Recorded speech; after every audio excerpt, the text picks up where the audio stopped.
I can still hear my mother's voice cracking the air like a whip. "Fine, then go have your engagement all by yourself." Her face was red, my father's eyes narrowed, and my sister stood behind them, pretending to be innocent. That was the moment something inside me cooled. Not broke, cooled. I didn't argue, I didn't cry. I simply picked up my bag, walked to the door, and left them shouting into the empty space I abandoned. And yet, the very next day, they would learn exactly what I'd been preparing for far longer than they ever knew. Backstory setup. They weren't always my enemies. Or maybe they were, and I was too loyal to see it. Growing up, I tried to earn what my sister received without trying: approval. She was the bright one, the pretty one, the promising one. I got the leftovers: polite nods, lukewarm praise, and a task list that grew with every year. Still, I loved them. Idiotically. I believed that if I became successful enough, stable enough, kind enough, they might actually see me. And when I got engaged to Daniel, a man I chose carefully, who saw me without the filters they used, I thought that finally, my family would celebrate me. Instead, they demanded I cancel my engagement celebration so my sister could host her promotion party. A promotion she'd gotten because my father pulled strings.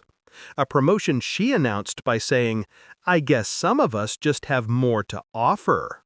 That was when the past snapped into focus. I wasn't the daughter. I was the placeholder. Discovery of betrayal. The first real crack appeared 6 months earlier, though I didn't recognize its shape at the time. My sister had started calling Daniel Dan. He never liked nicknames, but he tolerated it with a smile. She'd linger too long at our dinners, laugh too loud at his jokes, brush past him in the hallway with that calculated casualness she used on everyone she wanted under her thumb. The moment of confirmation came wrapped in the glow of my phone screen. A notification, a message, her name at the top, and a single line from her to him: "We shouldn't meet here again. She'll notice." My chest tightened, but my mind remained steady. I didn't scream, I didn't confront either of them. Not yet. Instead, I whispered to my reflection, "Thank you." Because betrayal is information, and information is leverage. Shift in mindset. I studied them silently over the following months: my parents, my sister, Daniel. Their patterns, their weaknesses, the lies they told themselves to sleep at night. The more I watched, the clearer the path became. They thought I was soft, emotional, naive. They forgot who paid the bills on the house my parents lived in, who financed my sister's master's degree, who put Daniel in rooms where promotions were offered, not earned. They forgot that dependency is a leash, and I owned every link in the chain. Execution of the plan. First, I visited my lawyer. Clean, quiet steps. I had already placed the houses in my name alone. My parents never bothered to read the paperwork I helpfully prepared. I froze the discretionary fund my sister used like her personal wallet. Vacations, clothes, salons, gone. I ended Daniel's seat at the company I had recommended him to, under the guise of restructuring. His emails to HR begging for reconsideration came straight to my private inbox. Then I planned my engagement party. Not canceled, upgraded, and I invited them all.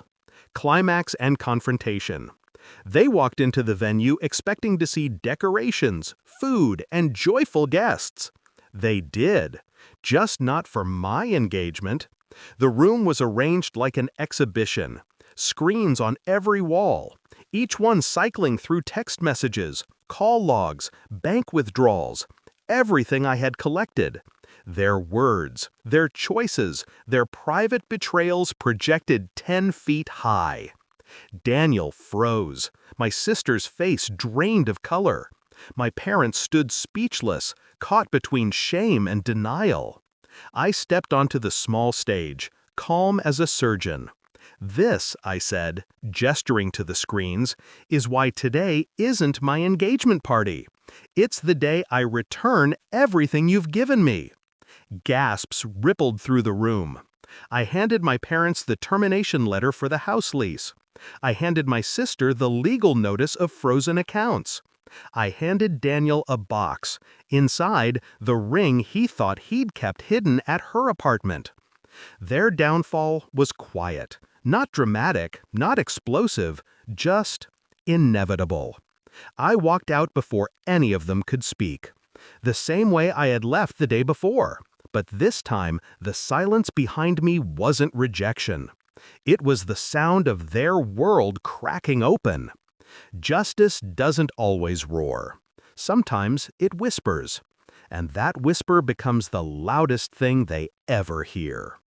I didn't get the family I deserved, but I did get the closure I earned.